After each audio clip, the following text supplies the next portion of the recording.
आप सभी को नमस्कार, जोहार। पहले तो क्षमा चाहेंगे देर से आने के लिए, लेकिन आज चूँकि रविवार है लेकिन लेजी संडे नहीं रहा है।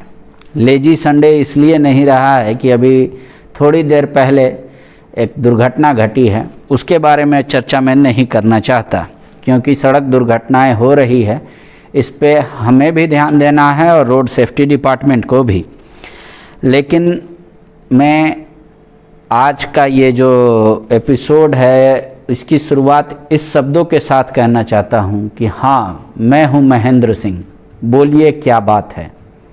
दरअसल ये वो लाइन है जब महेंद्र सिंह के बारे में आपको बता दें, झारखंड में जो मतलब अगर बहुत अच्छे पॉलिटिशियनों का नाम लिया जाएगा तो उसमें जो सबसे ऊपर या यूं कहे कि सबसे पहला नाम जो आएगा वो होगा महेंद्र सिंह का। महेंद्र सिंह बगोदर के विधायक थे, उनके पुत्र विनोद सिंह आज भी बगोदर से विधायक हैं।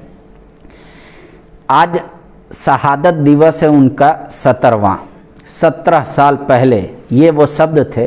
दरअसल महेंद्र सिंह एक कार्यक्रम में गए थे जहां प्राइज डिस्ट्रीब्यूशन के बाद वहां पे मौजूद नक्सलियों ने पूछा इस भीड़ में क्योंकि वो इतने साधारण तौर पे रहते थे। और मुझे कुछ याद है, मैं आपको बताना चाहता हूं कि हर दिन विधानसभा का जो पुराने विधानसभा का घर उनको मिला था, उसी विधानसभा परिसर में विधायक आवास में हर दिन सुबह उठना, बिना फोम लगाए पानी लगाकर दाढ़ी बना लेना, अखबार पढ़ना और फिर आगे आ जाना। तो उस शख्स ने पूरी ज़िंदगी मतलब वो इतने साधारण तरीके से व्यतीत किए और ईमानदारी की मतलब उस मिसाल को पेश किया जिसकी कल्पना आज के डेट में राजनेताओं से या किसी भी व्यक्ति से करना बहुत मुश्किल हो। तो उस कार्यक्रम में नक्सलियों ने जब पूछा या अपराधियों ने पूछा कि कौन है महेंद्र सिंह, तो उन्होंने यही कहा, हाँ मैं हूँ महेंद्र सिंह, बोलिए क्या बात है। और इतना सुनते ही ताबड़तोड़ फायरिंग हुई और महेंद्र सिंह हम लोगों को अलविदा करके चले गए। आज बगोदर बस स्टैंड में उनका एक स्टैचू का अनावरण किया गया। लेकिन इस शहादत दिवस के अवसर पर एक और दुखद घटना घटी है। वो ये है कि कामरेड महेंद्र सिंह की पत्नी जो शांति सिंह हैं, आज उन्होंने भी इस धरती को अलविदा कह दिया और वो भी स्वर्ग चली गई हम लोगों को छोड़ के।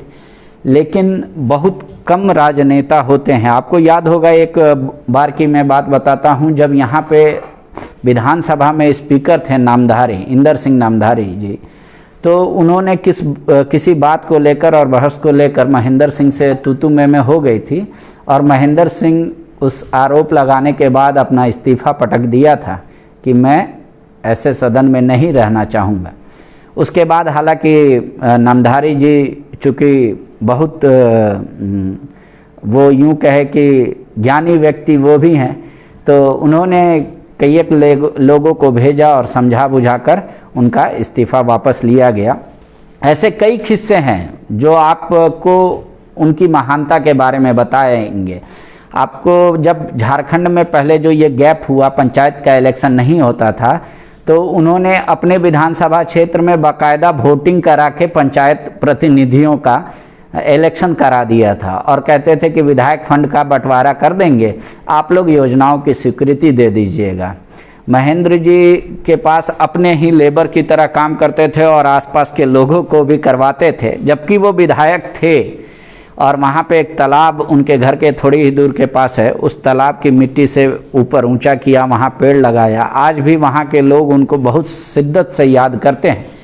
और महेंद्र सिंह हमेशा ये कहा करते थे, हम मर जाएंगे, हम जेल चले जाएंगे, हम टूट नहीं सकते, लाख अत्याचार कर ले, आपकी आवाज़ को हम बिकने नहीं देंगे अपने विधानसभा के वोटर के अनुसार। और एक महेंद्र सिंह में और एक सबसे बड़ी खासियत थी कि ना सिर्फ वो एक महान नेता थे, बल्कि अपने कार्यकर्ताओं को या अपने विधानसभा क्षेत्रों के लोगों को भी इस तरीके से विकसित किया था कि वहाँ उनके कार्यकर्ता इस लोभ में नहीं जाते थे कि महेंद्र जी का विधायक फंड की राशि हम बनाएंगे, या ऐसा कभी कोई डिमांड रहता ही नहीं था लोगों का या वहाँ के कार्यकर्ताओं का। तो महेंद्र जी ऐसे थे, उनको कामरेड को द फॉलो अप का लाल सलाम, और उम्मीद करता हूँ कि जब तक झारखंड रहेगा ऐसे उच्च कोटि के ईमानदार और साफ छवि के नेता और एकदम सरल साधारण रहने वाले व्यक्ति को झारखंड में याद किया जाएगा, और आगे आने वाले हमारे जो नेता और जनप्रतिनिधि हों उनके राह पर चलेंगे और उस तरीके की उच्च मापदंड दिखाएंगे। इसके अलावा एक अब आते हैं खबरों की शुरुआत में, तो जो बेरोज़गार हैं उनके लिए एक महत्वपूर्ण खबर है कि एक बार फिर से बम्पर बहाली निकलने वाली है राज्य में।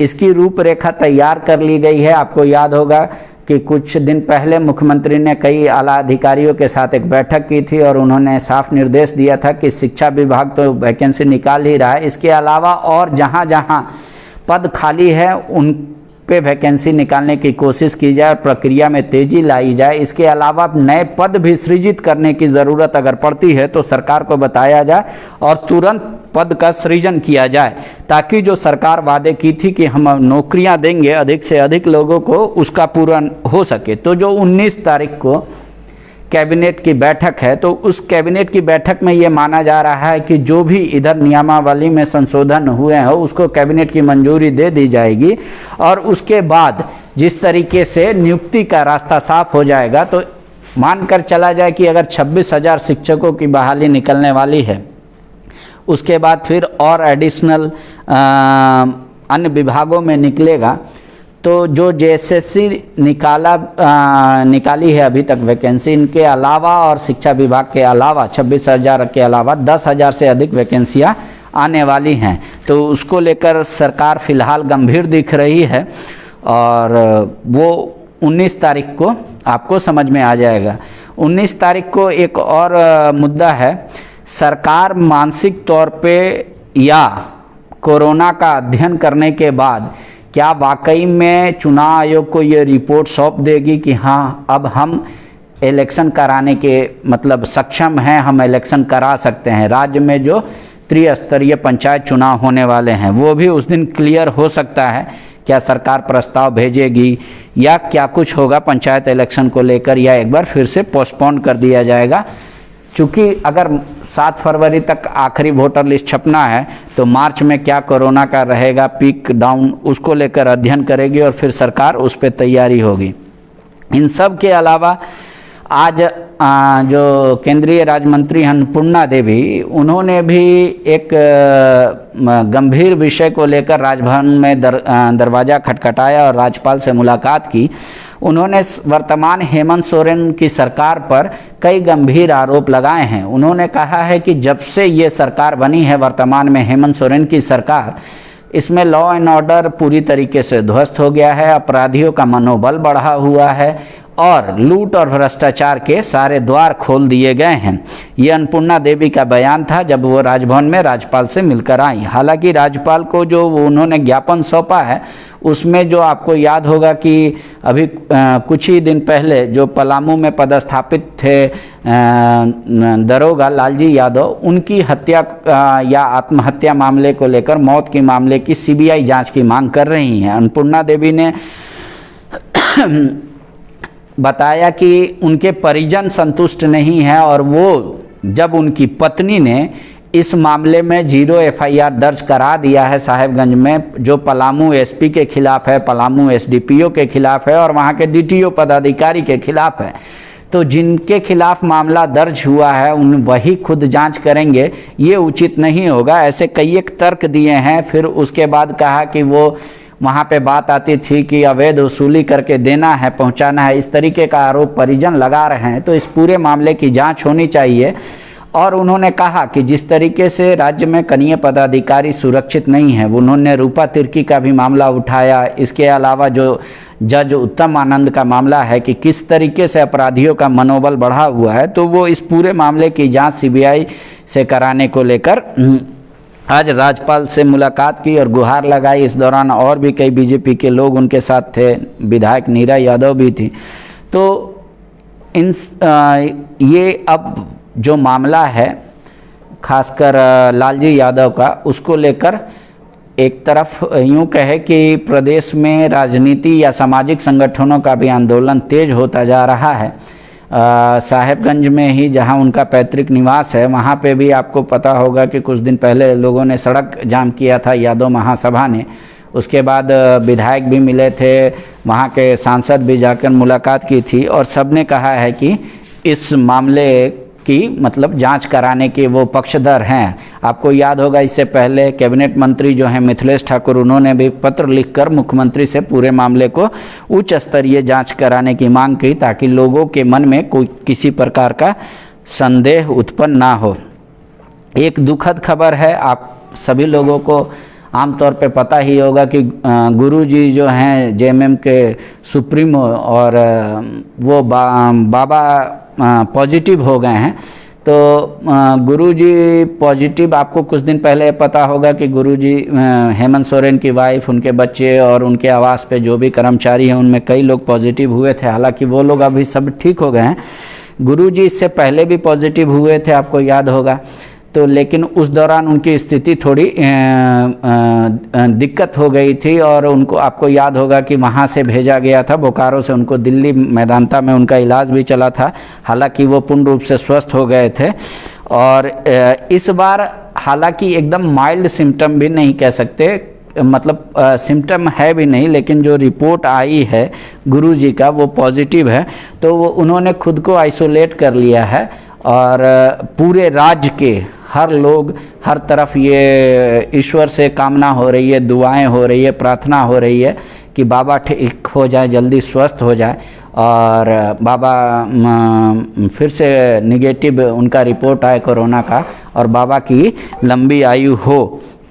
तो और कोरोना को ही लेकर आपको याद है कि 1 साल पूरे हो गए वैक्सीनेशन को। तो इस 1 साल के वैक्सीनेशन में हम कहाँ तक पहुँचे हैं, इसको लेकर सत्ता पक्ष और विपक्ष दोनों के अपने अपने तर्क हैं, दोनों के अपने अपने आरोप प्रत्यारोप हैं। बीजेपी के आज प्रदेश अध्यक्ष और जो गोड्डा के विधायक हैं अमित मंडल, उन्होंने भी प्रेस कॉन्फ्रेंस करके राज्य सरकार में स्वास्थ्य व्यवस्था पर सवाल खड़ा किया। उन्होंने कहा है कि झारखंड में इतनी तेज़ी से वैक्सीनेशन हो रहा है कि सेकेंड डोज लेने वालों की संख्या 50% ही है महज।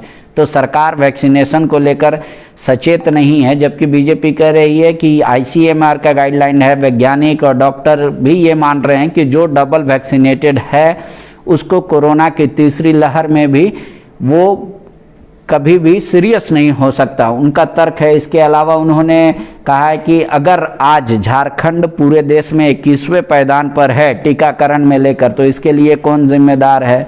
37% से भी अधिक टीका खराब हो जा रहा है, मतलब उसको लेकर उन्होंने वर्तमान सरकार को घेरा है, स्वास्थ्य विभाग को घेरा है।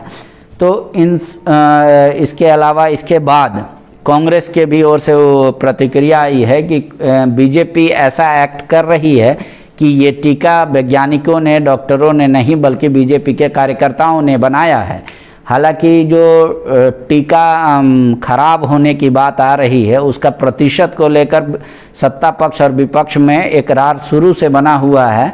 वो है कि एंट्री नहीं हो रही है, कोई कह रहा है कि नहीं बर्बाद हुआ है। तो वो कह रहे हैं कि अभी बताना चाहिए कि पूरे देश में जब प्रधानमंत्री मोदी ने कहा था कि हम लोग दिसंबर के आखिरी तारीख तक सेकेंड डोज लगाने वालों की संख्या बहुत अधिक कर देंगे, वो कहाँ है? आज तक क्यों 156 करोड़ या उससे कुछ अधिक ही लोगों को टीका लग पाया है?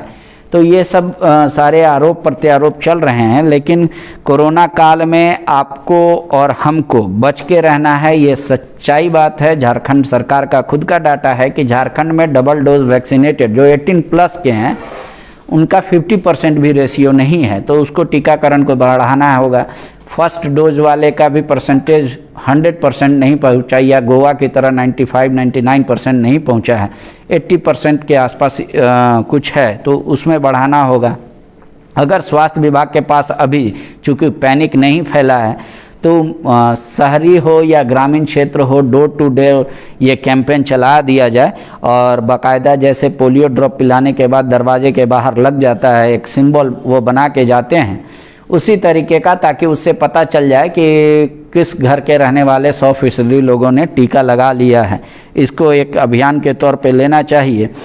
इन सब के अलावा जो एक और अहम मुद्दा है वो है कि सरयू राय एक बार फिर जुस्को के खिलाफ, जुस्को टाटा की वो कंपनी है जो टाटा मतलब यूं कहे जमशेदपुर में पानी सप्लाई का काम करती है, तो वो सिर्फ जो आच्छादित एरिया है उसी के और आसपास के बस्तियों में तो पाइप बिछा हुआ है, पानी सप्लाई नहीं हो रहा है। सरयू राय आरोप लगा रहे हैं कि जो टाटा लीज नवीकरण हुआ था उसमें जो समझौते हैं कि बेसिक सुविधा जो आसपास के क्षेत्र हैं वहाँ टाटा ही पहुँचाएगी, तो जुस्को को पानी देना चाहिए। इस बात को लेकर बड़ी संख्या में उनके पार्टी के कार्यकर्ता और वो स्वयं धरने पर बैठे हुए हैं और इस बात की चर्चा अब जोरों पर हो रही है। उन्होंने एक तरीके से कहे कि सत्याग्रह का मन बना लिया है। और एक रोचक खबर भी है, वो रोचक खबर ये है कि आप जो देश की वर्तमान परिस्थिति है यहाँ पे आप देखेंगे कि आटा और डाटा, जब कहते हैं लोग कि आटा का खपत कम होने लगा है घरों में और डाटा का खपत ज़्यादा, तो इससे आप समझ सकते हैं कि इंटरनेट आज कितनी लोगों के लिए आवश्यकता की चीज़ बन गई है। इसको लेकर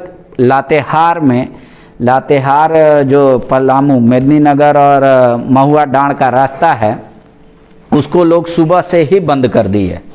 दरअसल 12साड़ एक जगह है वहाँ के लोगों का ये मांग है कि जियो कंपनी अपना वहाँ पे टावर लगाए और नेटवर्क टनाटन मिले। चूँकि उनकी खीज इस बात को लेकर भी है कि वहाँ पे पलामू टाइगर रिजर्व है और वो घने जंगलों का इलाका है, इसलिए नेटवर्क का काफ़ी प्रॉब्लम होता है। वो कह रहे हैं बच्चे ऑनलाइन पढ़ाई करते हैं, आजकल इंटरनेट हर चीज़ के लिए ज़रूरत है। और 12साड़ के लोगों ने इस टावर का, मोबाइल टावर की मांग को लेकर उन्होंने उपायुक्त को कुछ दिन पहले ज्ञापन भी सौंपा था और कहा था कि इसको 15 जनवरी तक फुलफिल कर दिया जाए, लेकिन नहीं हो पाया, जिसके कारण अब वो लोग चाह रहे हैं कि वहाँ जियो का टावर लग जाए। और जियो का टावर लगाने के लिए उन्होंने सड़क जाम कर दिया। लगभग 9 घंटे तक सड़क जाम रहा नेशनल हाईवे, और उसके बाद वहाँ पे अधिकारी गए, वन विभाग के कर्मी गए, एसडीओ वगैरह गए, तब लोगों का गुस्सा शांत हुआ है। लेकिन लोग कह रहे हैं कि हमारी समस्या ये है कि हमारे घर में या हमारे गाँव में नेटवर्क का प्रॉब्लम है और इंटरनेट हमको हाई स्पीड का चाहिए। ये सब सारे मामले हैं। ये तो आज की मतलब ये सारी खबरें हैं। इन सब के अलावा आपको एक और थोड़ी रोचक खबर बताता हूँ।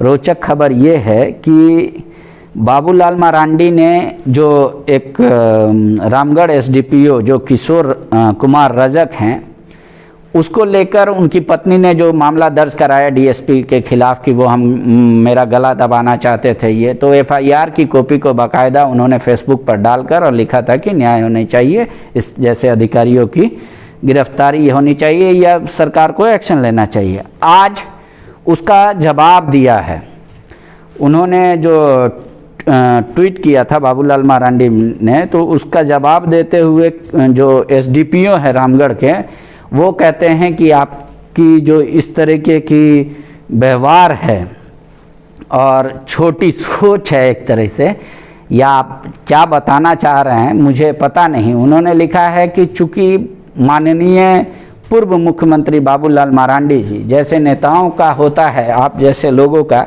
कि कोई भी केस दर्ज या आरोप लगता है तो पहले गिरफ्तारी के पहले उसका परमिशन लेना पड़ता है स्पीकर से, उसी तरह हम लोगों के भी पद पर बैठे अधिकारियों पे जब आरोप लगता है तो उसका कुछ नियम कानून होता है। वो यही है कि जो भी जेपीएससी या उससे ऊपर लेवल के अधिकारी होते हैं उनके लिए सरकार से परमिशन लेना पड़ता है।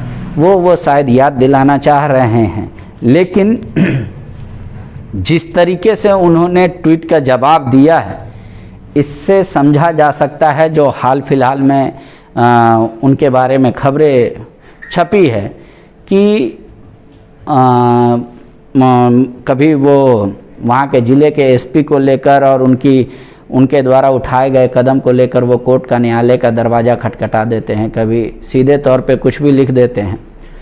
तो अब ये लगता है जो मामला की शांत होने की जगह अब ये चर्चा का मुद्दा बनेगा और आखिरकार फैसला सरकार को करना है कि क्या वो निर्णय लेती है, किस तरीके का फैसला लेती है, खासकर एसडीपीओ जो हैं रामगढ़ के उनके खिलाफ। तो आज दिन भर का लगभग जो महत्वपूर्ण खबरें थी वो यही थी। उम्मीद करता हूँ कि आप लोग अगर कुछ और तरीके के भी खबरें अगर देखना चाहते हो, सुनना चाहते हो, तो आप हमारे कमेंट बॉक्स में लिख देंगे। हम उम्मीद करेंगे, चूँकि हमारे पास संसाधन की भी थोड़ी कमी है, फिर भी कि आपकी अपेक्षाओं पर हम खड़ा उतरें। अभी तक के लिए इतना ही। शुक्रिया, आप सभी का दिल से धन्यवाद।